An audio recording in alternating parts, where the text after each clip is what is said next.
kelyapsiz? O'zingizni tanishtirsangiz. Assalomu alaykum va rahmatullohi va barakatuh. Meni ismim Mahmuda. Ikkita farzandim Yusuf Sultonov, Yahya Sultonov, 4-A sinf, 1-A sinf o'quvchilari. Shu farzandlarning onasi bo'laman. O'zim chet elda Saudiya Arabistonda universitetda ingliz tilidan dars beraman. Biz o'tgan yili Saudiya Arabistondan kelganimizda shu bolalarni O'zbekistondagi birorta bir maktab tanlab qoldirish fikriga kelganimizda o'zbek tilini haligi kuchli qilib rivojlantirishligi uchun bir nechta maktabga borganmiz.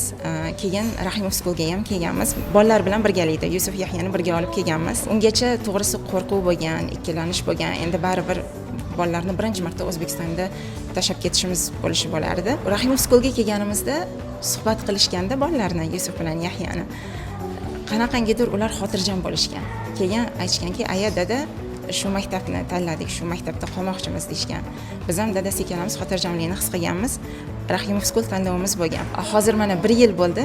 2025-yili boshlashgan bo'lsa, Rahimov Schoolda sentyabr oyidan may oyigacha mana bir o'quv yilini tugatishdi. Endi o'zbek tilida fikrini bildirmoqchi bo'lsa, shu narsani ko'rmayapman. Bemalol o'zbek tilida o'zini fikrini mustaqil bildira olyapti. Shu narsani ko'rib, rosa xursand bo'ldik.